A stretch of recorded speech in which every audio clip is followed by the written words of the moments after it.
ನೋಡಿದ್ವಲ್ಲ ಮಕ್ಕಳೇ, ಮುಂದೆ ನಾವು ಹೋಗೋಣ.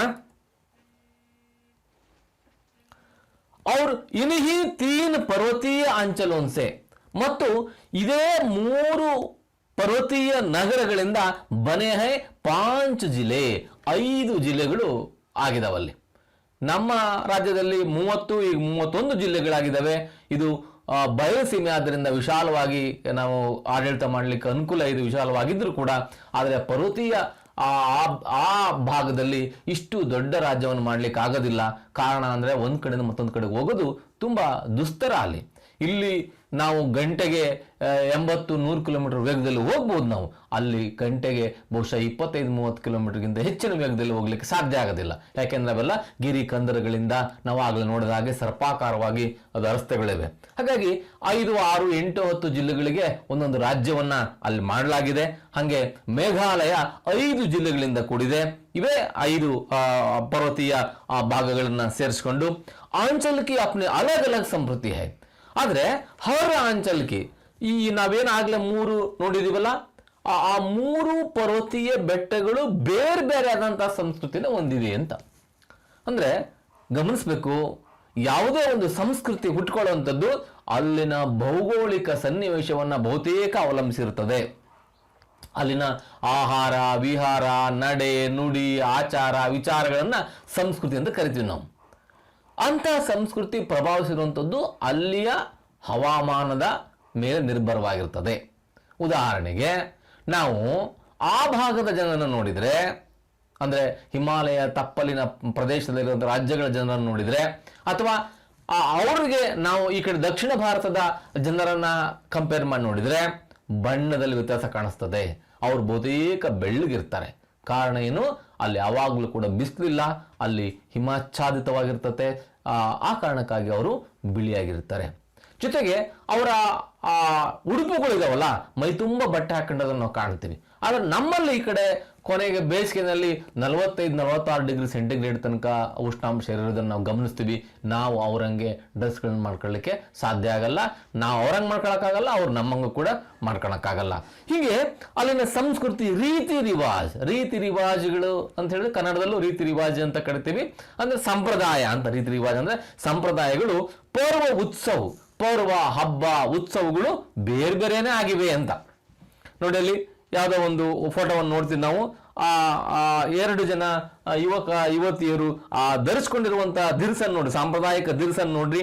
ಅವರು ಅಲಂಕಾರ ಮಾಡ್ಕೊಂಡಿರುವಂತಹ ವಸ್ತುಗಳನ್ನ ಗಮನ ಇಟ್ಟು ನೋಡ್ರಿ. ಅಲಂಕಾರ ಮಾಡ್ಕೊಂಡಿರೋದೇ ನಾವು ಪಕ್ಷಿಗಳ ರೆಕ್ಕೆ ಪುಕ್ಕಗಳನ್ನ ಹಿಂದೆ ಕಟ್ಕೊಂಡಿದ್ದಾರೆ ಇಬ್ರು ಕೂಡ. ಆಮೇಲೆ ಇಡೀ ಇದನ್ನ ನೋಡಿದ್ರೇನೆ ಇವರು ಬೇರೆ ಪ್ರದೇಶದವರು, ನಮ್ಮ ಈ ಭಾಗಕ್ಕಿಂತ ಭಿನ್ನವಾಗಿ ಕಾಣೋದನ್ನು ನಾವು ಗಮನಿಸಬಹುದು. ಕಾರಣ ಅಲ್ಲಿ ಏನು ಧಾರಾವಾಳ ಸಿಗ್ತತೋ, ಯಾವ್ದು ಅವಶ್ಯಕತೆ ಇದೆಯೋ ಅದನ್ನೇ ಆ ಸಂಸ್ಕೃತಿ ಹೇಳ್ಕೊಡ್ತಾ ಹೋಗುತ್ತೆ. ಲೇಕಿನ್ ಹರ್ ಕಹಿ ಪಾರಿವಾರಿಕ ವ್ಯವಸ್ಥಾ ಮಾತೃ ಸತ್ತಾತ್ಮಕ ಹೈ. ನೋಡಿ, ಇಲ್ಲಿ 3 ಪರ್ವತೀಯ ಪ್ರದೇಶಗಳಿದ್ದಾವೆ. ಆ 3 ಪರ್ವತೀಯ ಪ್ರದೇಶಗಳ ಸಂಸ್ಕೃತಿ, ಆಚಾರ, ವಿಚಾರ, ಸಂಪ್ರದಾಯ, ಹಬ್ಬ ಉತ್ಸವಗಳು ಬೇರೆ ಬೇರೆ ಆಗಿವೆ. ಆದರೆ ಹರ್ ಕಹಿ ಎಲ್ಲ ಕಡೆಯೂ, ಅಂದ್ರೆ ಆ 3 ಕಡೆನೂ ಕೂಡ ಪಾರಿವಾರಿಕ ವ್ಯವಸ್ಥಾ. ಪಾರಿವಾರಿಕ ಅಂದ್ರೆ ಕೌಟುಂಬಿಕ ವ್ಯವಸ್ಥೆ ಇದೆಯಲ್ಲ, ಅದು ಮಾತೃಸತ್ತಾತ್ಮಕ ಹೈ. ಬಹಳ ಮುಖ್ಯ, ನಾವು ಕಲ್ಪನೆ ಮಾಡ್ಕೊಳ್ಳೋಕ್ಕೂ ಆಗೋದಿಲ್ಲ. ಮಾತೃಸತ್ತಾತ್ಮಕ ಅಂತ ಹೇಳಿದ್ರೆ ಮಾತೃ ಪ್ರಧಾನವಾಗಿವೆ. ಅಂದ್ರೆ ಹೆಸರೇ ಹೇಳುವ ಹಾಗೆ ಆ ಕುಟುಂಬದಲ್ಲಿ ಮುಖ್ಯಸ್ಥ ಯಾರಪ್ಪ ಅಂದ್ರೆ ತಾಯಿ ಮುಖ್ಯಸ್ಥರಾಗಿರ್ತಾಳೆ. ಇಲ್ಲಿ ನಮ್ಮ ಭಾಗದಲ್ಲಿ ಏನಿದೆ, ಇದು ಪಿತೃ ಪ್ರಧಾನ ಒಂದು ಸಂಸ್ಕೃತಿ.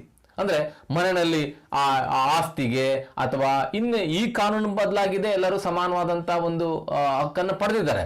ಆದರೆ ಇದಕ್ಕಿಂತ ಪೂರ್ವದಲ್ಲಿ ಅಥವಾ ಸಾಂಪ್ರದಾಯಿಕವಾಗಿ ಪುರುಷನೇ ಪ್ರಧಾನ. ಈಗಲೂ ಕೂಡ ಕಾನೂನು ಏನೇ ಹೇಳಿದ್ರು ಕೂಡ ಮನೆಯಲ್ಲಿ ತೀರ್ಮಾನ ಮಾಡುವಂತವನು, ನಿರ್ಣಯ ತಗೊಳ್ಳುವಂತವನು ಗಂಡಸೇ ಆಗಿರ್ತಾನೆ. ಆದರೆ ಅಲ್ಲಿ ಆ ಭಾಗದಲ್ಲಿ ತಾಯಂದ್ರೆ ಪ್ರಮುಖವಾದ ತೀರ್ಮಾನ ತಗೊಳ್ಳುವಂಥವ್ರು. ನೋಡಿ, ಮುಂದುವರೆದಿದೆ. ಭೂಮಿ, ಧನ್, ಸಂಪತ್ತಿ ಸಬ್ ಮಾँ से बेटी को मिलती है. ನಮ್ಮಲ್ಲಿ ಏನಿದೆ, ತಂದೆಯಿಂದ ಮಗನಿಗೆ ಬರುತ್ತೆ ಆಸ್ತಿ. ತಂದೆಯಿಂದ ಮಗನಿಗೆ, ಮಗಳಿಗೂ ಬರುತ್ತೆ. ಆದರೆ ಈ ಹಿಂದೆ ಕಾನೂನು ಬರೋದಕ್ಕಿಂತ ಪೂರ್ವದಲ್ಲಿ ಅದು ಸಂಪ್ರದಾಯ ಇದ್ದದ್ದು ಹೆಂಗಪ್ಪ ಅಂತ ಹೇಳಿದ್ರೆ, ನಾನೇನಾದರೂ ಆಸ್ತಿ ಸಂಪತ್ತನ್ನು ಹೊಂದಿದ್ದೆ ಅಂದ್ರೆ ನನ್ನ ತರುವಾಯ, ನನ್ನ ನಿಧನದ ನಂತರ ಆ ಎಲ್ಲ ಆಸ್ತಿ ಸಂಪತ್ತುಗಳಿಗೆ ವಾರಸುದಾರ ಮಗನಾಗ್ತಾ ಇದ್ದಾನೆ. ಆದರೆ ಇಲ್ಲಿ ಆ ಎಲ್ಲ ಸಂಪತ್ತಿಗೆ ಮೊಕ್ಕದಾರರು ಯಾರಾಗಿದ್ದಾಳೆ? ತಾಯಿ ಆಗಿದ್ದಾಳೆ. ಮತ್ತು ಆ ಸಂಪತ್ತು ಬರುವುದು ಮಗನಿಗಲ್ಲ, ಮಗಳಿಗೆ. ಇದನ್ನು ನಾವೇನಂತ ಕರಿತೀವಿ? ಮಾತೃಸತ್ತಾತ್ಮಕ ವ್ಯವಸ್ಥೆ ಅಂತ ಕರಿತೀವಿ. ಅದು ಏನೇ ಇರ್ಬೋದು. ಇಲ್ಲಿನ ತದ್ವಿರುದ್ಧದ ಒಂದು ಆಚರಣೆ ಮಹಿಳೆಯರಿಗೆ ಕೊಟ್ಟಂತ ಅದು ಪ್ರಾತಿನಿಧ್ಯವನ್ನ ಅಲ್ಲಿ ನಾವು ಗಮನಿಸಬಹುದು. ಹೀಗೆ ಮಾಸೆ ಬೇಟಿಕೋ ಮಿಲ್ತಿ ಹೈ, ತಾಯಿಯಿಂದ ಮಗಳಿಗೆ ದೊರೆಯುತ್ತೆ ಹೊರತು ಮಗನಿಗೆ ದೊರೆಯೋದಿಲ್ಲ ಅಂತ. ಒಂದು ವರ್ದು ಸ್ತ್ರೀ ಕಾ ಯಹಾ ವರ್ಚಸ್ವ ಹೈ, ಮಹಿಳೆಯ ಇಲ್ಲಿ ವರ್ಚಸ್ವ. ನೋಡಲ್ಲ ಒಂದು ದೃಶ್ಯ, ಒಂದು ಚಿತ್ರವನ್ನು ನೋಡ್ತೀವಿ ನಾವು. ಮಹಿಳೆಯರಿಗೆ ಇಲ್ಲಿ ವರ್ಚಸ್ವ ಅಂದ್ರೆ ಪ್ರಾಬಲ್ಯ ಇದೆ. ನಮ್ಮಲ್ಲಿ ಹೆಂಗೆ ಪುರುಷ ಪ್ರಾಬಲ್ಯ ಇದೆಯೋ ಹಂಗೆ ಅಲ್ಲಿ ಮಹಿಳೆಯರ ಪ್ರಾಬಲ್ಯ ಇದೆ. ಏನಾದ್ರು ತೀರ್ಮಾನ ತಗೋಬೇಕಾದ್ರೆ ಊರಿನಲ್ಲಿ ಮಹಿಳೆಯರೇ ಸೇರ್ಕೊಂಡು ತೀರ್ಮಾನ ತಗೊಳ್ತಾರೆ. ಯಹ ಅಹಸಾಸ್ ಗುವಾಹಾಟಿ ಸೆ ಮೇಘಾಲಯ ಕಿ ಸೀಮಾ ಮೇ घुसने के साथ ही उन्हें लगता है. ಯಹ ಅಹಸಾಸ್, ಅಹಸಾಸ್ ಅಂದ್ರೆ ಅನುಭವ. ಈ ಅನುಭವ ಗುವಾಹಾಟಿಯಿಂದ ಮೇಘಾಲಯದ ಸೀಮೆಯೊಳಗೆ घुसने के साथ ನುಸುಳುವುದರೊಟ್ಟಿಗೆ ಹೊನೆ ಲಗ್ತಾ ಹೈ, ಆಗುತ್ತದೆ ಅಂತ. ಅಂದ್ರೆ ಬರೀ ಮೇಘಾಲಯ ಅಷ್ಟೇ ಅಲ್ಲ, ಅಲ್ಲಿನ ಸುತ್ತಮುತ್ತದ ಪ್ರದೇಶಗಳಿದಾವಲ್ಲ, ಗುವಾಹಟಿ ಇರ್ಬೋದು, ಚೆರಾಪುಂಜಿ ಇರ್ಬೋದು, ಅಥವಾ ಮಿಜೋರಾಂ ಇರ್ಬೋದು, ಮಣಿಪುರ ಇರ್ಬೋದು, ಜಮ್ಮು ಕಾಶ್ಮೀರ ಇರ್ಬೋದು, ಆ ಎಲ್ಲ ಭಾಗದಲ್ಲೂ ಕೂಡ ಮಾತೃಸತ್ತಾತ್ಮಕ ವ್ಯವಸ್ಥೆ ಇರುವಂಥದ್ದು ಎದ್ದು ಕಾಣಿಸುತ್ತೆ, ಕಣ್ಣಿಗೆ ಕಾಣಿಸುತ್ತೆ ನಮಗೆ ಅಂತ. ಇದಕ್ಕೆ ಉದಾಹರಣೆ ಕೊಡ್ತಾರೆ. ತಮಾಮ್ ದುಕಾನೋಂ ಪರ್, ತಮಾಮ್ ಅಂದ್ರೆ ಸಾಮಾನ್ಯವಾಗಿ, ಕಾಮನ್ ಆಗಿ ಎಲ್ಲ ಅಂಗಡಿಗಳಲ್ಲಿ ಸ್ತ್ರೀಯ, ಹೆಣ್ಣು ಮಕ್ಕಳೇ ಸೌದಾ ಬೇಚ್ತಿ ಹೈ. ಸೌದಾ ಬೇಚನ ಅಂದ್ರೆ ವ್ಯವಹಾರ ಮಾಡುವಂತ. ಸೌದಾ ಅಂದ್ರೆ ಕಟ್ಟಿಗೆ ಅಂತಲ್ಲ, ಸೌದಾ ಬೇಚನ ಅಂದ್ರೆ ವ್ಯವಹಾರ ಮಾಡೋದು. ಅಂದ್ರೆ ಆ ಎಲ್ಲ ಅಂಗಡಿಗಳಲ್ಲಿ ವ್ಯವಹಾರ ಮಾಡುವಂತವ್ರು ಯಾರು? ಮಹಿಳೆಯರೇ ಆಗಿದ್ದಾರೆ. ಬೇಹಿಚಕ್ ಬತಿಯಾತಿ ದಿಕಾಯಿ ದೇತಿ ಹೈ, ಅಷ್ಟೇ ಅಲ್ಲ, ಬೇಹಿಚಕ್, ಹಿಚಕ್ನ ಅಂತ ಹೇಳಿದ್ರೆ ಸಂಕುಚಿತಗೊಳ್ಳೋದು, ನಾಚಿಕೆ ಪಡುವಂಥದ್ದು. ಬೇಚಿಕ್ ಅಂದ್ರೆ ನಾಚಿಕೆ ಬಿಟ್ಟರು ಅಂತ ಈ ಅರ್ಥದಲ್ಲ, ಅಂದ್ರೆ ಅದರಲ್ಲಿ ಅವರು ವ್ಯವಹಾರ ಮಾಡ್ಲಿಕ್ಕೆ ಯಾವುದೇ ಹಿಂಜರಿಕೆ ಇಲ್ಲದೆ ಅಂತ ಹೇಳ್ಬೋದು. ಹಿಂಜರಿಕೆ, ಯಾವುದೇ ಹಿಂಜರಿಕೆ ಇಲ್ಲದೆ ಅವರು ವ್ಯವಹರಿಸೋದನ್ನ ನಾವು ದಿಕಾಯಿ ದೇತಿ ಕಾಣಿಸ್ತದಲ್ಲ ನಮಗೆ. ಇಲ್ಲಿ ನಮ್ಮ ಕಡೆ ಭಾಗದಲ್ಲಿ ನೋಡಿದ್ರೆ ಬಹುತೇಕ ಒಂದು 90% ಎಲ್ಲ ಅಂಗಡಿಗಳಲ್ಲೂ ಕೂಡ ಪುರುಷರೇ ಇರ್ತಾರೆ. ಈಗೀಗ ಮಹಿಳೆಯರು ಕೂಡ ಇರ್ತಾರೆ, ಅದು ಬೇರೆ ಮಾತು. ಆದರೆ ಸಾಂಪ್ರದಾಯಿಕವಾಗಿ ಗಮನಿಸಿದಾಗ ಪುರುಷರು ಜಾಸ್ತಿ ಇರ್ತಾರೆ, ಮಹಿಳೆಯರು ಕಡಿಮೆ ಇರ್ತಾರೆ. ಆದರೆ ಆ ಭಾಗದಲ್ಲಿ ತದ್ವಿರುದ್ಧ ಮಹಿಳೆಯರು ಜಾಸ್ತಿ ಇರ್ತಾರೆ, ಪುರುಷರು ಕಡಿಮೆ ಇರ್ತಾರೆ. ಅಂಗಡಿಗಳಲ್ಲೆಲ್ಲವೂ ಕೂಡ ನಾವು ಮಹಿಳೆಯರನ್ನೇ ನೋಡ್ಬೋದು. ಕಾರಣ ಏನಪ್ಪಾ ಅಂದ್ರೆ ಸ್ತ್ರೀ ಕಯ ವರ್ಚಸ್ವ ಹೈ, ಅಲ್ಲಿ ಸ್ತ್ರೀ ಪ್ರಾಬಲ್ಯ ಇರೋದನ್ನ ಗಮನಿಸಬಹುದು. ನೋಡಿ, ನಾವು ಚಿತ್ರದ ಎಲ್ಲ ಕಡೆಗೂ ಮಹಿಳೆಯರನ್ನೇ ಗಮನಿಸ್ತೀವಿ. ನಮ್ಮಲ್ಲಿ ಶಿಲಂಗ್ ಮೇ ಭಿ ಉನ್ಹೇ ದುಕಾನೋಂ ಪರ್ ಬೈಠೆ ದೇಖಾ ಜಾ ಸಕ್ತಾ ಹೈ. ಹೀಗೇನೆ ಶಿಲಂಗ್ನಲ್ಲೂ ಕೂಡ, ಆ ಮೇಘಾಲಯದ ರಾಜಧಾನಿ ಶಿಲಂಗ್ನಲ್ಲೂ ಕೂಡ ಉನ್ಹೇ ಅವರನ್ನ ದುಕಾನೋಂ ಪರ್ ಬೈಠೆ, ಅಂಗಡಿಗಳಲ್ಲಿ ಕುಳಿತಿರುವುದನ್ನ ದೇಖಾ ಜಾ ಸಕ್ತಾ ಹೈ, ನೋಡಬಹುದಾಗಿದೆ. ಶಾಯದ್ ಯಹ ಸ್ಥಿತಿ ಪೂರ್ವೋತ್ತರಕ್ಕೆ ಅನ್ಯ ರಾಜ್ಯೋ ಮೇ ಭಿ ಹೈ. ಬಹುಶಃ ಈ ಸ್ಥಿತಿ ಪೂರ್ವೋತ್ತರ ರಾಜ್ಯದ, ಆ ಈಶಾನ್ಯ ಭಾರತದ ಬೇರೆ ರಾಜ್ಯಗಳಲ್ಲೂ ಇದೆ. ಬರೀ ಮೇಘಾಲಯದಲ್ಲಿ ಅಷ್ಟೇ ಅಲ್ಲ, ನಾನು ಆಗಲೇ ಉಲ್ಲೇಖಿಸಿದ ಹಾಗೆ ಆ ಎಲ್ಲ ರಾಜ್ಯಗಳಲ್ಲೂ ಕೂಡ ಇದೆ. ಭಲೆ ಹಿ ವಹ ಮಾತೃಸತ್ತಾತ್ಮಕ ಪರಿವಾರ ವ್ಯವಸ್ಥಾ ನ ಹೋ, ಅಲ್ಲಿ ಮಾತೃಸತ್ತಾತ್ಮಕ ವ್ಯವಸ್ಥೆ ಇಲ್ಲದಿದ್ರೂ ಕೂಡ, ಎಲ್ಲ ರಾಜ್ಯಗಳಲ್ಲೂ ಮಾತೃಸತ್ತಾತ್ಮಕ ವ್ಯವಸ್ಥೆ ಇಲ್ಲ, ಆದರೆ ಈ ಮಹಿಳಾ ಪ್ರಧಾನವಾದಂತಹ ವ್ಯವಹಾರ ಇದೆಯಲ್ಲ, ಅದು ಎಲ್ಲ ರಾಜ್ಯಗಳಲ್ಲೂ ಕೂಡ ಇದೆ. ಕುಚ್ ಸಾಲ್ ಪಹಲೆ, ಕೆಲವು ವರ್ಷಗಳ ಹಿಂದೆ ಮಣಿಪುರ್ ಕಿ ರಾಜಧಾನಿ ಇಂಪಾಲ್ ಮೇ ಭಿ ಯಹಿ ಸಬ್ ದೇಖಾ ತಾ. ಮಣಿಪುರ್ ಕಿ ರಾಜಧಾನಿ, ಇನ್ನೊಂದು ರಾಜ್ಯ ಮಣಿಪುರ ಅಂತ, ಚಿಕ್ಕ ರಾಜ್ಯ, ಪುಟ್ಟ ರಾಜ್ಯಗಳವೆಲ್ಲ, ಅದರ ರಾಜಧಾನಿ ಯಾವುದು? ಇಂಪಾಲ್. ಮೇಘಾಲಯದ ರಾಜಧಾನಿ ಶಿಲಂಗ್, ಮಣಿಪುರ ಕ ರಾಜಧಾನಿ ಡ್ಯಾಶ್ ಅನುರೂಪತ ಕೇಳಬಹುದು. ಏನಾಗುತ್ತೆ ಅವಾಗ? ಮಣಿಪುರ್ ಕಿ ರಾಜಧಾನಿ ಇಂಪಾಲ್ ಮೇ ಭಿ, ಇಂಪಾಲ್ ನಲ್ಲೂ ಕೂಡ ಯಹಿ ಸಬ್ ದೇಖಾತ, ಇದನ್ನೇ ಎಲ್ಲ ನೋಡಿದ್ವಿ ನಾವು. ಅಂತಂದ್ರೆ ಇಲ್ಲಿನ ವ್ಯವಸ್ಥೆಯನ್ನ ಅಲ್ಲೂ ಕೂಡ ಗಮನಿಸಿದ್ವಿ. ಇಲ್ಲಿ ಹೇಗೆ ಮಹಿಳೆಯರು ಪ್ರಧಾನವಾಗಿದ್ದಾರೋ ವ್ಯವಹಾರಿಕವಾಗಿ, ಹಾಗೇನೆ ಮಣಿಪುರದಲ್ಲೂ ಕೂಡ ಇದ್ದಾರೆ ಅನ್ನುವಂಥದ್ದು, ಇದ್ರು ಅನ್ನುವಂಥದ್ದು ಲೇಖಕರ ಅನುಭವ. ನೋಡೋಣ. ನೋಡಿ, ಸ್ತ್ರೀಯೋ ಕಾ ಪೂರಾ ಬಜಾರ್ ಹಿ ವಹಾ ಹೈ. ಮಹಿಳೆಯರದ್ದೇ ಪೂರ್ತಿ ಮಾರ್ಕೆಟ್ ಇದೆ ಅಂತ ಒಂದು, ಅಲ್ಲಿ ಪುರುಷರಿಗೆ ಅವಕಾಶನೇ ಇಲ್ಲ. ಅಲ್ಲಿ ನೀವು ಕಲ್ಪನೆ ಮಾಡ್ಕೊಳ್ಳೋಕ್ಕೂ ಆಗಲ್ಲ ನಮ್ಗಲ್ಲಿ. ಸ್ತ್ರೀಯೋ ಕಾ ಪೂರ, ಮಹಿಳೆಯರ ಪೂರ A to Z, ಪೂರ ಅಂದ್ರೆ ಬಾಜಾರ್ ವಹಾ ಹೈ ಜಿಸೆ ಮಾಯಿತಿ ಬಾಜಾರ್ ಕಹತೆ ಹೈ, ಅದನ್ನವರು ಮಾಹಿತಿ ಬಾಜಾರ್ ಅಂತ ಕರೀತಾರೆ. ಕನ್ನಡದಲ್ಲಿ ಮಾಹಿತಿ ಬೇರೆ ಅರ್ಥ ಆಗುತ್ತೆ. ಮಾಹಿತಿ ಅಂದ್ರೆ ಇನ್ಫಾರ್ಮೇಶನ್ ಅಂತ.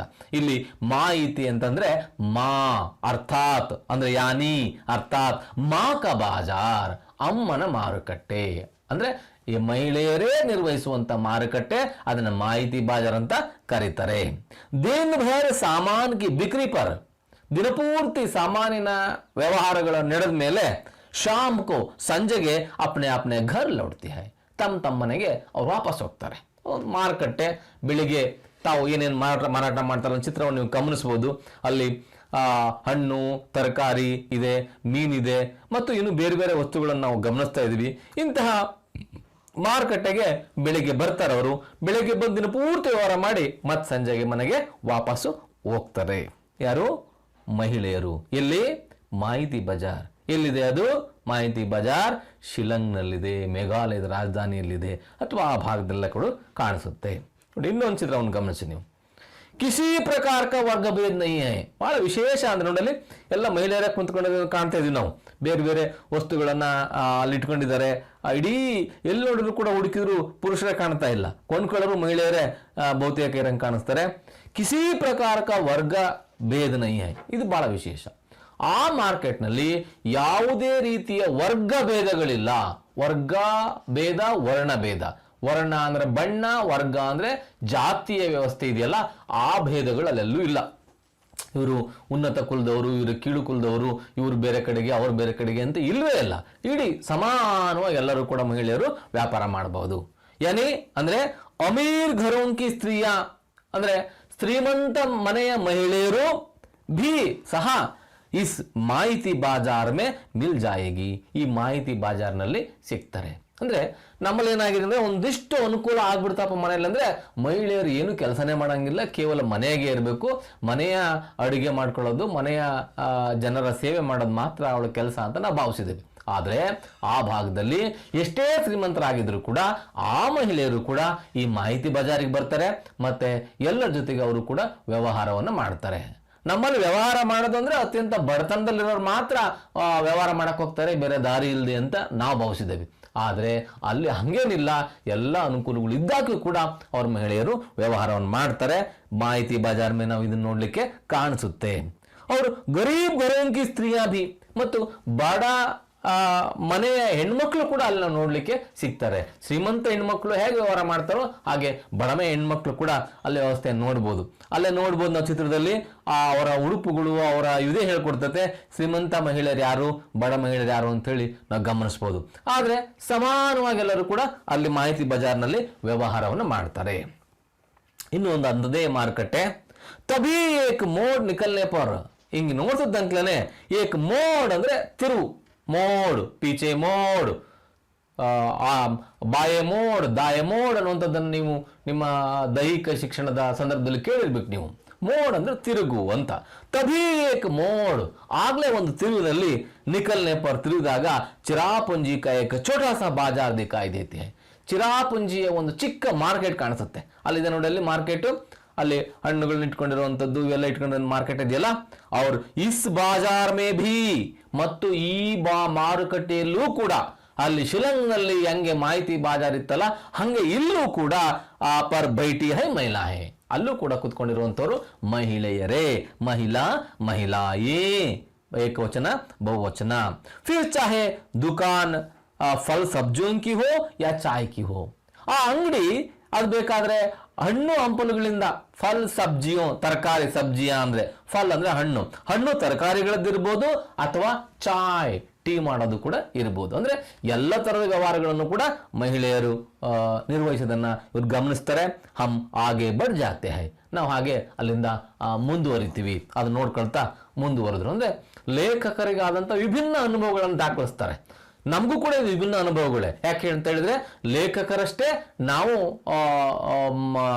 ಬಯಲು ಸೀಮೆಯ ಅಥವಾ ಈ ಭಾಗದ ಜನ ಆಗಿರೋದ್ರಿಂದ ನಮ್ಗೆ ಅಲ್ಲಿನ ಪ್ರತಿಯೊಂದು ಸನ್ನಿವೇಶವೂ ಕೂಡ ಒಂದಿಷ್ಟು ವಿಚಿತ್ರವಾಗಿ ಕುತೂಹಲ ಬರುವಾಗಿ ಕಾಣುವಂಥದ್ದು ಸಹಜವೇ. ಮುಂದುವರೆದು ಕುಚ್ ಆಗೇ ಭಡಕರ್, ಸ್ವಲ್ಪ ಮುಂದುವರೆದು ಸಂಗ್ಮಾನೆ ಜೀಪ್ ರುಕ್ವಾದಿ. ಸಂಗಮ ಏನ್ ಮಾಡ್ತಾರೆ, ಜೀಪನ್ನ ನಿಲ್ಲಿಸ್ತಾರೆ. ಹಮ್ ಸಭಿ ನೀಚೆ ಉತರ ಗಯೆ, ಎಲ್ಲರೂ ಕೂಡ ಕೆಳಗೆ ಇಳಿದ್ವಿ. ಸಾಮ್ನೆ ದಿಖಾಯಿ ಪಡ್ ರಹಾ ಹೈ ನೋಹಶಂಗಿಯಾಂಗ್,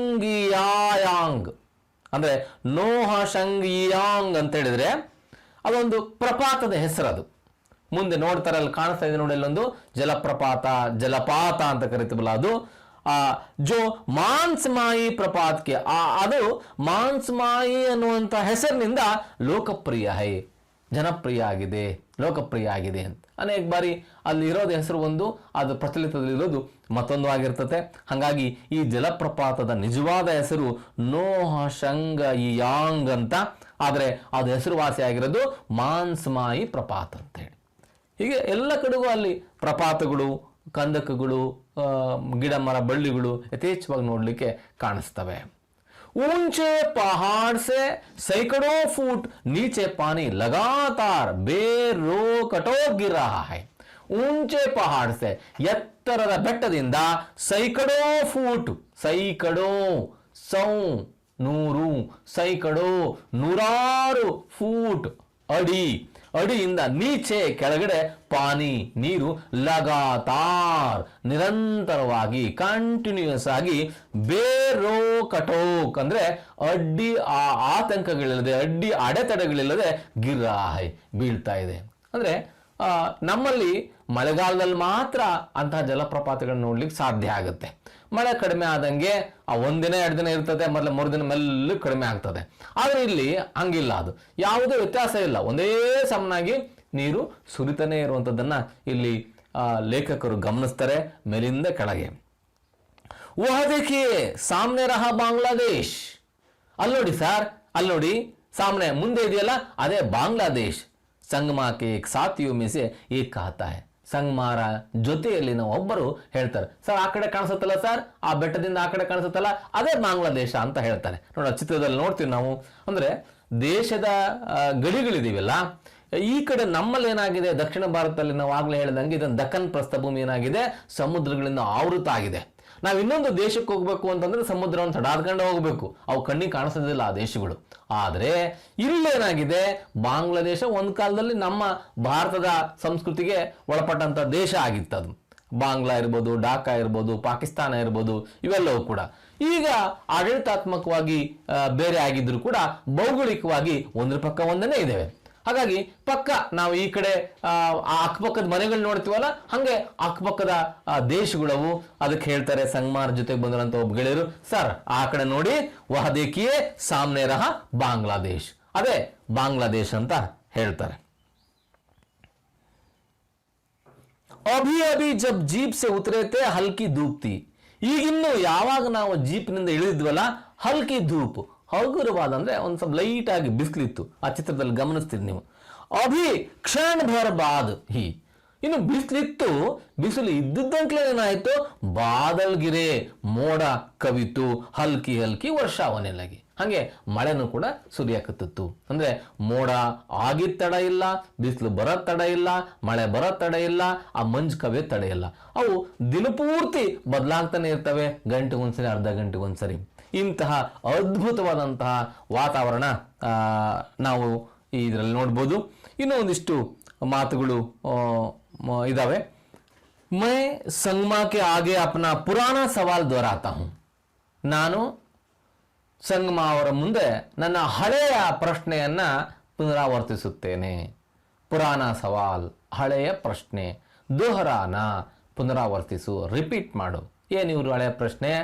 ಕ್ಯಾ ಸಾಲ್ ಭರ್ ಯಹಾ ವರ್ಷ ಹೋತಿ ರಹತಿ ಹೈ, ಏನು ಇಲ್ಲಿ ವರ್ಷ ಪೂರ್ತಿ ಮಳೆಯಾಗುತ್ತಾ ಇರುತ್ತಾ ಅಂತ. ಇವ್ರಿಗೆ ಆಶ್ಚರ್ಯ, ಅದು ನಂಬಲಿಕ್ಕೆ ಸಾಧ್ಯ ಇಲ್ಲ. ಸಂಗಮ ಹಸ್ತೆ ಹುಯೇ ಕಾತೆ ಹೈ, ಸಂಗಮ ನಗುತ್ತಾ ಹೇಳ್ತಾರೆ ಅದಕ್ಕೆ, ಪಂತ್ ಸಾಹಬ್ ಯಹ ಚೇರಾಪುಂಜಿ ಹೈ, ಪಂತ್ ಸಾಹೇಬ್ರೇ ಇದು ಚೇರಾಪುಂಜಿ, ನೀವು ಎಲ್ಲಿದ್ದೀರಿ ಈಗ? ಚಿರಾಪುಂಜಿಯಲ್ಲಿದ್ದೀರಿ. ಅಂದ್ರೆ ಚಿರಾಪುಂಜಿ ಅಂದ್ರೇ ಹಂಗೆ ವರ್ಷ ಪೂರ್ತಿ ಮಳೆ. ಅಲ್ಲೊಂದು ದೃಶ್ಯ ನೋಡ್ತಾ ಇದ್ದೀನಿ ನೋಡಿ, ಮಳೆಗಾಲದಲ್ಲಿ ಅವ್ರ ಮೇಲೆ ತಲೆ ಮೇಲೆ ಇಟ್ಕೊಂಡು ಹೋಗುವಂಥ ಒಂದು ಗುಪ್ಪೆ ಥರ ಕಾಣ್ತದೆ.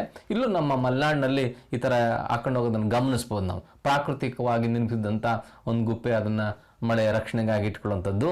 ಇವರಿಗೆ ಆಶ್ಚರ್ಯವೂ ಆಶ್ಚರ್ಯ, ಆದರೆ ಅವರಿಗೆ ಯಾವ ಆಶ್ಚರ್ಯನೂ ಕೂಡ ಇಲ್ಲ. ಹಾಗಾಗಿ ಪಂತ್ ಸಾಹಬ್ ಯಹ ಚೆರಾಪುಂಜಿ ಹೈ ಅಂತ ಕರೀತಾರೆ, ಹೇಳ್ತಾರೆ. ಒಂದು ವರ್ದ ನೋಡಿ ಇಲ್ಲಿ, ಹಾ ಖಯಾಲ್ ಆಯಾ ಯಹ ಚೆರಾಪುಂಜಿ ಹೈ, ಹಾ ನಂಬಿಕೆ ಬಂತು ಇದು ಚೆರಾಪುಂಜಿ ಅಂತ ಹೇಳಿ ಅಂತ. ಅಂದರೆ ಅಲ್ಲಿ ನೋಡಿ ಇನ್ನೊಂದು ದೃಶ್ಯ ನೋಡ್ತೀವಿ ನಾವಲ್ಲಿ, ನೂರಾರು ಜಲಪ್ರಪಾತಗಳು ಒಂದೇ ಸಮನವಾಗಿ ಧುಮ್ಮಿಕ್ತಾ ಇದ್ದಾವೆ. ಅಲ್ಲಿ ನೀವು ಎಷ್ಟು ವಿದ್ಯುತ್ ಬೇಕಾದ್ರೂ ಉತ್ಪಾದನೆ ಮಾಡ್ಕೋಬೋದು. ಆ ಹಸಿರಿನಿಂದ ಇಡೀ ಆ ಗುಡ್ಡ ಕಂಗೊಳಿಸ್ತಾ ಇದೆ. ಇದನ್ನು ನೋಡಿದ ಮೇಲೆ ಹಾ ಖಯಾಲಾಯ ನಂಬಿಕೆ ಬಂತು, ಯಹ ಚೆರಾಪುಂಜಿ ಹೈ, ಇದು ಚೆರಾಪುಂಜಿ. ಸಮುದ್ರ ಕಿ ಸತಹ ಸೆ ಕೊಯಿ 1300 ಮೀಟರ್ ऊपर है.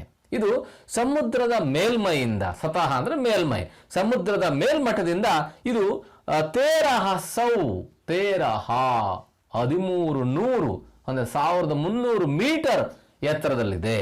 जो विश्व में सबसे अधिक वर्षा वाले स्थान के लिए प्रसिद्ध है. ಇದು ಚೆರಾಪುಂಜಿ ಸಮುದ್ರ ಮಟ್ಟದಿಂದ ಎಷ್ಟು ಮೀಟರ್ ಎತ್ತರ ಇದೆ? 1300 ಮೀಟರ್ ಎತ್ತರ ಇದೆ. ಇದನ್ನ, ಈ ಜಾಗವನ್ನ ವಿಶ್ವದಲ್ಲೇ ಹೆಚ್ಚು ಮಳೆ ಬೀಳುವ ಜಾಗ ಎಂದು ಗುರುತಿಸಲಾಗಿದೆ ಮತ್ತು ಪ್ರಸಿದ್ಧಿಯನ್ನ ಪಡೆದಿದೆ. ಯಾವುದು? ಚೆರಾಪುಂಜಿ. ಕರ್ನಾಟಕದಲ್ಲಿ ಹೆಚ್ಚು ಮಳೆ ಬೀಳುವಂತ ಪ್ರದೇಶ ಯಾವುದು? ಆಗುಂಬೆ. ಆದರೆ ಇಡೀ ವಿಶ್ವದಲ್ಲೇ ಹೆಚ್ಚು ಮಳೆ ಬೀಳುವಂತ ಪ್ರದೇಶ ಯಾವುದು? ಚೆರಾಪುಂಜಿ. ಈ ಜಾಗ ಹಾಗೆ ಆಶ್ಚರ್ಯ ಇಲ್ಲ. 324 ಕಾಲವೂ ಕೂಡ ಅಲ್ಲಿ ಮಳೆ ಮಳೆ ಮಳೆ, ಬಿಸಿಲು ಚಳಿ ಅವು ಪುನರಾವರ್ತಿತ ಆಗ್ತವೆ. ಬಹಳ ತಡ ಮಾಡೋದಿಲ್ಲ. ದಿನದಲ್ಲೇ ಆ ಎಲ್ಲ ಕಾಲಗಳನ್ನು ನೋಡೋಗ್ಬಿಡ್ತಾರೆ. ಒಂದೇ ದಿನದಲ್ಲೇ ಅವರು ಮಳೆಗಾಲ, ಚಳಿಗಾಲ, ಬೇಸಿಗೆ ಕಾಲ ಎಲ್ಲವನ್ನು ಅವರು ಗಮನಿಸ್ತಾ ಇರ್ತಾರೆ. ಹೀಗೆ ಆದ್ಮೇಲೆ ಮುಂದುವರೆದು, ಹಮ್ ಲೋಗ್ ಕಭಿ ಕಲ್ ಕಲ್ ಛಲ್ ಛಲ್ ಕರ್ತೆ ಪ್ರಪಾತ್ ಕೋ ನಿಹಾರ್ ರಹೆ ಹೈ. ನಾವು ಒಮ್ಮೊಮ್ಮೆ ಕಲ್ ಕಲ್ ಛಲ್ ಛಲ್, ಇವು ಏನಂತಾರೆ, ಇವಕ್ಕೆ ಜೋಡಿ ಪದಗಳು. ಜುಳು ಜುಳು, ಕಲಕಲ ಅಂತೀವಲ್ಲ, ಹಾಗೆ ಕಲ್ ಕಲ್ ಛಲ ಛಲ ಕರ್ತೆ, ಜುಳು ಜುಳು ನಿನಾದವನ್ನು ಮಾಡ್ತಿರುವಂತಹ ಪ್ರಪಾತಗಳನ್ನ, ಜಲಪ್ರಪಾತಗಳನ್ನ ನಿಹಾರ ಹೈ, ವೀಕ್ಷಿಸ್ತಾ ಇದ್ದೇವೆ. ಕಭಿ ಪಾನಿ ಸೆ ಗಿರೆ, ಒಮ್ಮೊಮ್ಮೆ ನೀರಿನಿಂದ ಸುತ್ತುವರಿಯಲ್ಪಟ್ಟ ಬಾಂಗ್ಲಾದೇಶ್ಗೆ ಭೂಭಾಗಕ್ಕೂ, ಆ ಬಾಂಗ್ಲಾದೇಶದ ಭೂಭಾಗವನ್ನು ಕೂಡ ಈ ಕಡೆಯಿಂದನೇ ನಾವು ಗಮನಿಸ್ತಾ ಇರುವಂಥ ಅನುಭವವನ್ನ ಲೇಖಕರು ಇಲ್ಲಿ ನಮ್ಮ ಮುಂದೆ ಹಂಚ್ಕೊಳ್ತಾರೆ. ಮುಂದುವರೆದು, ವರ್ಷ ಫಿರ್ ಬಂದ್ ಹೋಗೈ. ಈಗ ನೋಡಿದಂಕ್ಲೇ ಮಳೆ ಮತ್ತೆ ಹಂಗೆ ನಿಂತೇ ಬಿಡ್ತು. ಮಳೆ ಅಂತದಂಕ್ಲೆ ಮಳೆ ನಿಂತೋಗ್ಬಿಡ್ತು. ಧೂಪು ಫಿರ್ ಖಿಲಾಯ್, ಬಿಸಿಲು ಮತ್ತೆ ಹಂಗೆ ಬಂದ್ಬಿಡ್ತು. ನೋಡಲ್ಲಿ ಚಿತ್ರ ಇದೆ ನೋಡಲ್ಲಿ, ಈ ಕಡೆ ಮಳೆ, ಆ ಕಡೆ ಬಿಸಿಲು ಬಂದದ್ದು ತಡ ಇಲ್ಲ, ಮಳೆ ಆಗಿದ್ದು ಕೂಡ ತಡ ಇಲ್ಲ. ಇಸೀ ತರಹ ವರ್ಷ ಧೂಪ್ ಕೋಹರಕಿ ಲುಕ್ ಚಿಪಿಕಾ, ಇದೇ ರೀತಿಯ ಮಳೆ, ಧೂಪ್ ಬಿಸಿಲು, ಕೋಹರೆ ಹಿಮದ ಲುಕಾಚಿಪಿ ಅಂದ್ರೆ ಕಣ್ಣ ಮುಚ್ಚಾಲೆಯ ಖೇಲ್, ಆಟ ಚಲ್ತಾ ರಹತಾ ಯಹ, ನಡೆಯುತ್ತಾ ಇರುತ್ತೆ ಇಲ್ಲಿ. ಅಂದ್ರೆ ವರ್ಷದ 360 ಕಾಲವೂ ಕೂಡ ಹೀಗೆ ಮಳೆ, ಬಿಸಿಲು, ಹಿಮ ಕೌದಿರುವಂಥದ್ದು ನಡೀತಾನೆ ಇರ್ತದೆ. ಹಮ್ ಲೋಗ್ ಅಬ್ ಜೀಪ್ ಬೈಟ್ಕರ್ ಲೌಟ್ ರಹೆ ಹೈ, ನಾವೀಗ ಜೀಪ್ನಲ್ಲಿ ಕುತ್ಕೊಂಡು ಹಿಂದಿರುಗ್ತಾ ಇದ್ದೇವೆ. ಸಂಗಮ ರಾಸ್ತೆ ಮೇ, ಸಂಗಮ ದಾರಿನಲ್ಲಿ ಹೋಗ್ಬೇಕಾದ್ರೆ ಖಾಸಿ, ಜಯಂತಿ ಅವ್ರ ಗಾರೋ, ಆ 3 ಪರ್ವತ ಶ್ರೇಣಿಗಳಿದ್ವಲ್ಲ, ಅಲ್ಲಿನ ಪಹಾಡಿಯೋಂಕೆ ಲೋಗೋಂಕೆ ಬಾರೆ ಮೇ, ಆ ಬೆಟ್ಟಗಳ ಜನರ ಬಗ್ಗೆ ಬತಾನೆ ಲಗ್ತೆ ಹೈ, ಹೇಳ್ಬಿಡುತ್ತಾರೆ. ಅವುಗಳ ವೈಶಿಷ್ಟ್ಯವನ್ನ ಹೇಳಲಿಕ್ಕೆ ಶುರು ಮಾಡ್ತಾರೆ. ನೋಡಿ ಅಲ್ಲಿ ಆ ಚಿತ್ರಗಳನ್ನು ನಾವು ಗಮನಿಸಿದ್ವಿ. ಆ 3 ಚಿತ್ರಗಳು 3 ಆ ಪರ್ವತೀಯ ಶ್ರೇಣಿಯ ಜನರ ಆಚಾರ ವಿಚಾರ ಸಂಸ್ಕೃತಿಗಳನ್ನು ಬಿಂಬಿಸುವಂತ ಚಿತ್ರಗಳಾಗಿವೆ. ಅವುಗಳ ಬಗ್ಗೆ ಸಂಗಮ ಪಂತ್ ಅವರಿಗೆ ಹೆಚ್ಚಿನ ಮಾಹಿತಿಯನ್ನು ಕೊಡ್ತಾರೆ. ವೇ ಕಹತೆ ಹೈ, ಅವ್ರು ಹೇಳ್ತಾರೆ ಮುಂದುವರೆದು, ಖಾಸಿಯೋಂಕೋ ಯಹ ಸಮಾನ್ ಕಿ ದೃಷ್ಟಿ ಸೆ ದೇಖಾ ಜಾತಾ ಹೈ. ಆ 3ರಲ್ಲಿ ಈ ಖಾಸಿ ಪರ್ವತದಲ್ಲಿರುವಂತಹ ಜನರನ್ನ ಗೌರವದ ದೃಷ್ಟಿಯಿಂದ ನೋಡಲಾಗುತ್ತೆ. ಕರೀಬ್ 4 लाख ಗಾರೋ ಲೋಗೋಂ ಕಿ ಮಾತೃಭೂಮಿ ಹೈ ಗಾರೋ ಪರ್ವತಮಾಲಾಯೆ. ಇನ್ನೊಂದು, ಈ ಗಾರೋ ಪರ್ವತಮಾಲಾಯೆ ಇದೆಯಲ್ಲ, ಅಲ್ಲಿ ಸುಮಾರು 6 ಲಕ್ಷ ಗಾರೋ ಜನರು ಇದ್ದಾರೆ. ಅದರ ಬಗೆಗಿನ ಹೆಚ್ಚಿನ ಮಾಹಿತಿಯನ್ನು ಕೊಡ್ತಾರೆ. ಇದು ಒಂದು ಅಲ್ಲಿನ ಸಂಸ್ಕೃತಿಯನ್ನು ಬಿಂಬಿಸುವಂತ ಒಂದು ಅಪರೂಪದ ಚಿತ್ರ ಅದು. ನೋಡಿ, ಯಹ ಮಾನ ಜಾತಾ ಹೈ, ಇಲ್ಲಿ ಇದನ್ನು ಭಾವಿಸಲಾಗುತ್ತದೆ, ಗಾರೋ ಸಮೂಹ ಬೋಡೋ ಜಾತಿ ಕಾ ಅಂಗ ಹೈ. ಈ ಗಾರೋ ಸಮೂಹ ಬೋಡೋ ಜಾತಿಯ ಒಂದು ಅಂಗ ಆಗಿದೆ ಅಂತ ಭಾವಿಸಿಕೊಳ್ಳಲಾಗ್ತದೆ. ನೋಂಗ್ ಕ್ರೇಮ್ ಉನ್ಕಾ ಪ್ರಮುಖ ನೃತ್ಯ ಹೈ. ಈ ಗಾರೋ ಜನರ ಪ್ರಮುಖ ನೃತ್ಯ ಯಾವುದಪ್ಪ ಅಂದ್ರೆ ನೋಂಗ್ ಕ್ರೇಮ್ ಅನ್ನುವಂಥದ್ದು ಅವರ ಪ್ರಮುಖ ನೃತ್ಯ. ಜಯಂತಿಯ ಪಹಾಡಿಯೋಂಕೆ ಉತ್ಸವ ಕಾ ನಾಮ್. ಇನ್ನು ಜಯಂತಿಯ ಪರ್ವತಗಳಲ್ಲಿ ಇರುವಂತಹ ಜನರ ಉತ್ಸವ, ಜಾತ್ರೆಯ ಹೆಸರೇನಪ್ಪಾ ಅಂತಂದ್ರೆ ಬೇಹಡೆ ನಖಲಾಂ. ಬೇಹಡೆ ನಖಲಾಂ ಅನ್ನುವಂಥ ಅದು ಅಲ್ಲಿನ ವೈಶಿಷ್ಟ್ಯ. ಅದೊಂದು ಉತ್ಸವ ಆಗೋದನ್ನು ನಾವು ಅಲ್ಲಿ ನೋಡ್ತಾ ಇದ್ದ ಚಿತ್ರ. ಉತ್ಸವದ ಒಂದು ಅದ್ಭುತವಾದಂಥ ದೃಶ್ಯ, ಅದು ಜನ ಸಂದಟ್ಟಣೆ ಇದೆ, ಜನರು ಆ ಉತ್ಸವದಲ್ಲಿ ಪಾಲ್ಗೊಳ್ಳೋದನ್ನು ನಾವು ಗಮನಿಸ್ತಾ ಇದ್ವಿ. ಆಗೆ ಚಲ್ಕರ್ ಏಕ್ ಸ್ಥಾನ್ ಪರ್ ಜೀಪ್ ರುಕ್ತಿ ಹೈ. ಮುಂದುವರೆದು ಒಂದು ಜಾಗದಲ್ಲಿ ಜೀಪು ನಿಂತ್ಕೊಳ್ತದೆ. ಹಮ್ ಉತರ್ತೆ ಹೈ, ನಾವು ಮಾಮೂಲಿಯಾಗಿ ಇಳಿತೀವಿ. ಬಗಲ್ ಮೇ ಏಕ್ ಗೋಲಾಕಾರ ವಿಶಾಲ ಪತ್ತರ್ ಹೈ. ಬಗಲ್ ಮೇ ಪಕ್ಕದಲ್ಲೇ ಒಂದು ಗೋಲಾಕಾರವಾದಂತಹ ವಿಶಾಲವಾದಂತಹ ಕಲ್ಲಿದೆ. ಸಂಗಮ ಬತಾತೆ ಹೈ, ಅದನ್ನು ತೋರಿಸ್ತಾ ಸಂಗಮ ಹೇಳ್ತಾರೆ ಯಹ ಪ್ರಾಕೃತಿಕ ಶಿವಲಿಂಗ ಹೈ. ಇದು ಪ್ರಕೃತಿ ದತ್ತವಾದಂತಹ ಶಿವಲಿಂಗ ಆಗಿದೆ ಅಂತ ತೋರಿಸ್ತಾರೆ. ನಾವಲ್ಲ ಚಿತ್ರದಲ್ಲಿ ಕಾಣಬಹುದು ಅದನ್ನು. ಅವರು ಆಶ್ಚರ್ಯಿಸೋ ಮತ್ತು ಆಶ್ಚರ್ಯ ಅಂತಂದ್ರೆ ಮಾನ್ಸ್ಮಾಯಿ ಗಾಂವ್ ಕಿ ಗುಫಾಯೇ ಬಿ ಹೈ. ಮಾನ್ಸ್ಮಾಯಿ ಹಳ್ಳಿಯ ಗುಹೆಗಳು ಇದಾವೆ. ನಾವು ಜಲಪ್ರಪಾತ ನೋಡಿದ್ವಲ್ಲ, ಅದ್ರ ಜೊತೆಗೆ ಮಾನ್ಸ್ಮಾಯಿ ಹೆಸರಿನಲ್ಲಿ ಗುಹೆಗಳು ಕೂಡ ಇದಾವೆ. ಗುಫಾಯೇ ಇತನಿ ಅಂಧೇರಿ ಹೈ, ಆ ಗುಹೆಗಳು ಇಷ್ಟು ಕತ್ತಲು ಆವರಿಸಿದೆ ಅಲ್ಲಿ. ಕಿ ಮಶಾಲೆಯ ಟಾರ್ಚ್ ಜಲಾಯ ಬಿನ, ಮಶಾಲ್ ಪಂಜುಗಳು ಅಥವಾ ಟಾರ್ಚ್ ಚಿತ್ರ ಇದೆಯಲ್ಲ, ಟಾರ್ಚ್ ಜಲಾಯ ಬಿನ ಹೊತ್ತಿಸದ ಹೊರತು ಉನ್ಮೆ ಪ್ರವೇಶ ನಹಿ ಕರ್ ಸಕ್ತೆ, ಅವುಗಳಲ್ಲಿ ಪ್ರವೇಶ ಮಾಡಲಿಕ್ಕೆ ಆಗೋದಿಲ್ಲ. ಸಂಗಮ ಕ ಏಕ್ ಸಾಥಿ ಕಹತಾ ಹೈ. ಈ ವಿಚಾರವನ್ನ ಸಂಗಮದ ಒಬ್ಬರು ಗೆಳೆಯರು ಹೇಳ್ತಾರೆ. ನಾವಲ್ಲಿ ನೋಡ್ತೀವಿ ಆ ದೃಶ್ಯನ. ಒಂದು ಮೊದಲನೇ ದೃಶ್ಯದಲ್ಲಿ ಏನಿದೆ, ಗುಹೆಯ ಪ್ರವೇಶ ದ್ವಾರ ಇದೆ. ಎರಡನೇ ದೃಶ್ಯದಲ್ಲಿ ಒಳಗಿಂದಿದೆ. 2 ಮತ್ತು 3 ದೃಶ್ಯದಲ್ಲಿ ಒಳಗಿನ ಭಾಗದ ಕೆಲವು ದೃಶ್ಯಗಳನ್ನು ನಾವು ಗಮನಿಸ್ತೀವಿ. ಹಾಗೆ ಆ ಗುಹೆಗಳಲ್ಲಿ ಒಳಗೆ ಹೋಗ್ಬೇಕಾದ್ರೆ ಮಶಾಲ್ ಪಂಜಿರಬೇಕು, ಇಲ್ಲ ಅಂದ್ರೆ ಟಾರ್ಚ್ ಇರಬೇಕು. ಅದರ ಹೊರತಾಗಿ ಹೋಗ್ಲಿಕ್ಕೆ ಸಾಧ್ಯ ಇಲ್ಲ ಅನ್ನುವಷ್ಟು ದಟ್ಟವಾದ ಕತ್ಲು ಅಲ್ಲಿದೆ. ನೋಡಿ, ಈ ಕಡೆ ಪಂಜಿದೆ ಅಲ್ಲಿ. ಹಮ್ನೆ ಮಶಾಲೆ ಜಲಾಲಿ, ನಾವು ಮಶಾಲೆ ಆ ಪಂಜುಗಳನ್ನು ಹೊತ್ತಿಸಿಕೊಂಡೆವು. ಜಲಾನ ಹೊತ್ತಿಸಿಕೊಳ್ಳೋದು. ಅವ್ರು ಹಮ್ ಗುಫಾವೋಂಕೆ ಅಂದರ್, ಮತ್ತು ನಾವು ಗುಹೆಯ ಒಳಗಡೆ ಆಗೆ ಬಡ್ ರಹೆ ಹೈ, ಮುಂದುವರಿತಾ ಇದ್ದೇವೆ. ಮುಂದೆ ಪಂಜಿಟ್ಕೊಂಡವರು, ಹಿಂದೆ ಅವನು ಹಿಂಬಾಲಿಸ್ಕೊಂತ ಲೇಖಕರು ಮುಂತಾದವರು ಹೊರಟರು. ಅಗಲ್ ಬಗಲ್, ಅಕ್ಕ ಪಕ್ಕ, ಊಪರ್ ನೀಚೆ, ಮೇಲೆ ಕೆಳಗೆ, ಸದಿಯೋನ್ಸೆ ಶತಮಾನಗಳಿಂದ ಈ ಗುಫಾಯೆ, ಈ ಗುಹೆಗಳು ಇಸೀ ತರ ಹೈ, ಇದೇ ರೀತಿಯಾಗಿವೆ. ಅವರು ಬಹುದೂರ ತಕ್ ಚಲಿ ಗೈ ಹೈ, ದೂರ ಮತ್ತು ಬಹಳ ದೂರದವರೆಗೆ ಆ ಗುಹೆಗಳು ಹೋಗಿವೆ ಅಂತ. ಅಲ್ಲಿನ ಕೆಲವು ದೃಶ್ಯಗಳು, ಗುಹೆಯ ಒಳಗಿನ ದೃಶ್ಯಗಳನ್ನು ನಾವು ಈ ಚಿತ್ರಗಳಲ್ಲಿ ಕಾಣಬಹುದು. ಮುಂದುವರೆದು ನೋಡೋಣ. ಹಮ್ ಲೋಗ್ ಕುಚ್ ದೂರ್ ಜಾಕರ್, ನಾವು ಸ್ವಲ್ಪ ದೂರ ಹೋಗಿ ಲೌಟ್ ಪಡ್ತೆ ಹೈ, ಹಿಂದಿರುಗ್ತವೆ. ಜೈಸೆ ಆಶ್ಚರ್ಯ ಲೋಕಸೆ ಲೌಟ್ ರಹೆ ಹೈ. ಹೆಂಗಪ್ಪ ಅನ್ನಿಸ್ತು ಅಂದ್ರೆ ಒಂದು ಆಶ್ಚರ್ಯ ಲೋಕದಿಂದ ಹಿಂದಿರುಗಿ ಬಂದ್ವೇನೋ ಅಂತ ಲೇಖಕರಿಗೆ ಅನ್ನಿಸ್ತದೆ. ಅಂಥದ್ದೊಂದು ಆಶ್ಚರ್ಯ ಆ ಗುಹೆಗಳನ್ನು ನೋಡ್ಕೊಂಡು ವಾಪಸ್ಸು ಅವರು ಬರ್ತಾರೆ ಅಂತ. ಇದಿಷ್ಟು ಈ ಪಾಠದ ವಿಶ್ಲೇಷಣೆ, ವಿವರಣೆ ನಾವು ಸುದೀರ್ಘವಾಗಿ ನೋಡಿದ್ವಿ. ಇನ್ನೂ ನೀವು ಅಧ್ಯಯನ ಮಾಡ್ತಾ, ಸಾಧ್ಯ ಆದರೆ ಅಂಥ ಅವಕಾಶಗಳು ಸಿಕ್ಕರೆ ನೀವು ಈ ದೃಷ್ಟಿನಲ್ಲಿ ಬೇರೆ ಪ್ರದೇಶಗಳು, ಲೇಖಕರು ಹೇಗೆ ಈ ಪ್ರವಾಸಿ ತಾಣಗಳನ್ನು ನೋಡಿದ್ರು ಹಂಗೆ ನಾವು ಕೂಡ ನೋಡುವಂಥ ಪ್ರಯತ್ನ ಪಡಬೇಕು, ಅದನ್ನು ಅನುಭವಿಸುವಂಥ ಪ್ರಯತ್ನ ಪಡಬೇಕು ಅಂತ ಹೇಳ್ತಾ, ಕೋಶ ಓದು ಇಲ್ಲ ದೇಶ ಸುತ್ತು ಅಂತಿದೆಯಲ್ಲ, ಇವೆರಡೂ ಕೂಡ ನಮ್ಮ ವ್ಯಕ್ತಿತ್ವವನ್ನು ಹೆಚ್ಚಿಸುವಂಥವೇ. ಅಂಥವನ್ನು ಪ್ರಯತ್ನ ಮಾಡಿಕೊಂಡು ನಮ್ಮ ವ್ಯಕ್ತಿತ್ವವನ್ನು ಹೆಚ್ಚಿಸ್ಕೊಳ್ಳೋಣ. ಮುಂದಿನ ಪೀರಿಯಡ್ನಲ್ಲಿ ನಾವು ಈ ಅಭ್ಯಾಸ ಭಾಗವನ್ನು ಗಮನಿಸೋಣ. ಅಲ್ಲಿವರೆಗೂ ನಿಮಗೆ ನಮಸ್ತೆ.